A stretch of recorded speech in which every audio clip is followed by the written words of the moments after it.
നമ്മളിന്ന് ചെയ്യാൻ പോകുന്ന ബീറ്റ്റൂട്ട് പൊട്ടറ്റോ വെജി റൈസാണ്. ആദ്യം തന്നെ കുക്കർ ഒന്ന് ചൂടായി വരാൻ നേരത്ത് അതിൻ്റെ അകത്തോട്ട് 1/2 ടീസ്പൂൺ നെയ്യ് ആഡ് ചെയ്യുക.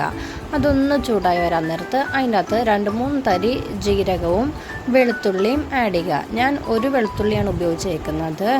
വെളുത്തുള്ളിയും ജീരകവും കുഞ്ഞുങ്ങൾക്ക് ഗ്യാസിൻ്റെ പ്രശ്നമൊന്നും ഉണ്ടാക്കത്തില്ല. അതിന് വേണ്ടിയിട്ടാണ് അത് ഉപയോഗിക്കുന്നത്.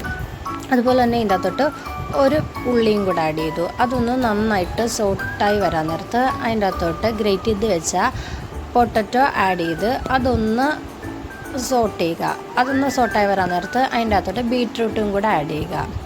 ബീറ്റ്റൂട്ടിൻ്റെ അകത്ത് നല്ലപോലെ അയൺ കണ്ടൻറ്റ് ഉള്ളത് കൊണ്ട് പിള്ളേരുടെ ബ്രെയിൻ ഡെവലപ്മെൻറ്റ്സിനൊക്കെ നല്ലതാണ്. അതുപോലെ തന്നെ ഈ 2 വെജിറ്റബിൾസിലും നല്ല ഫൈബറും ഉണ്ട്. അതുകൊണ്ട് ഇവർക്ക് കോൺസ്റ്റിപ്പേഷനും ഉണ്ടാകത്തില്ല, ഡൈജഷൻ ഒന്നും കൂടെ എളുപ്പമാകും. ബീറ്റ്റൂട്ടും പൊട്ടറ്റോയും കൂടെ നന്നായിട്ട് സോട്ടായി വരാൻ നേരത്ത് ഇതിൻ്റെ അകത്തോട്ട് നമ്മൾ ഒരു 1/2 hour കുതിർത്ത് വെച്ച ജീരകശാല റൈസാണ് ഉപയോഗിച്ചിരിക്കുന്നത്. റൈസും കൂടിയിട്ട് നന്നായിട്ട് മിക്സായി വരാൻ നേരത്ത് വേവാൻ ആവശ്യമുള്ള വെള്ളം ഒഴിക്കണം. ഞാനൊരു ഗ്ലാസ് വെള്ളമാണ് ഒഴിച്ചേക്കുന്നത്.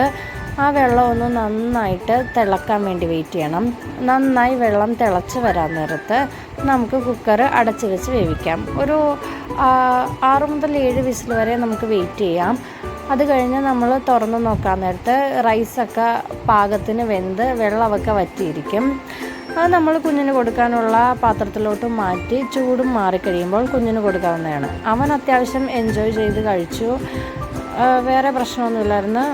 ഈ ഫുഡ് കൊടുക്കണതുകൊണ്ട് വേറെ ബുദ്ധിമുട്ടൊന്നും ഉണ്ടാകത്തില്ല, ഗ്യാസിൻ്റെ പ്രശ്നമൊന്നും ഉണ്ടാകത്തില്ല.